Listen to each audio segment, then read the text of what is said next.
empleyado ng Davao City Hall sama-samang nagbunyi sa araw ng inaugurasyon ni President Rodrigo Duterte. Mula sa lungsod ng Davao, si Sweden Velado mag-uulat live. Bilang kauna-unahang Pangulo ng Bansa na nagmula sa Mindanao, ang tagumpay ni President Rodrigo Roa Duterte ay isang malaking karangalan din para sa kanyang mga kababayan at kapwa Mindanaoan. At kanina nga po sa naganap na oath-taking ceremony ay sabay-sabay na nagbunyi ang kanyang mga kababayan mula rito sa lungsod po ng Davao.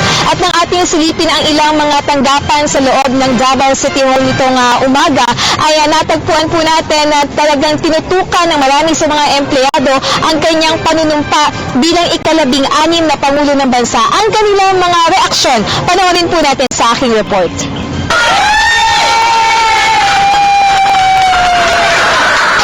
Ganito ang mood ng mga empleyado sa loob ng isa sa mga tanggapan ng Davao City Hall habang pinapanood sa maliit na TV screen ang kanilang pinakamamahal na Mayor Rodrigo Duterte na ngayon ay ganap ng ika-16 na Pangulo ng ating bansa.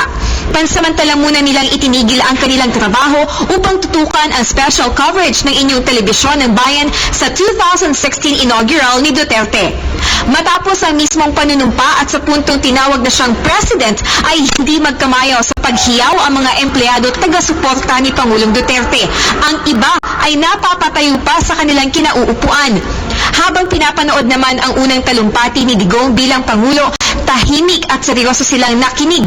Ngunit sa bawat paghinto o pause nito ay sabay-sabay naman silang nagpalakpakan. Sa huli, pare-pareho silang sumang-ayon kay Duterte na ang pagbabago ay hindi dapat iasa sa ating mga pinuno lamang. Bagkus kailangang magsimula ito sa ating mga sarili. Maibahagi ko lang po ayon dun sa isang empleyado na aking nakausap. Isa sa mga paborito niya doon sa ginawang talumpati po o yung unang talumpati ni Pangulong Duterte ay yung pag-emphasize niya sa talagang pagsugpo ng droga, kriminalidad at korupsyon sa bansa. Dahil sa aniya ay talagang kailangan matigil na ito upang sama-sama din pong umunlad ang ating bansa. Yan naman po ang latest mula rito sa lungsod ng Davao sa People's Park. Ako po si Sweden Velado para sa telebisyon ng Bayan. Maraming salamat, Sweden Velado.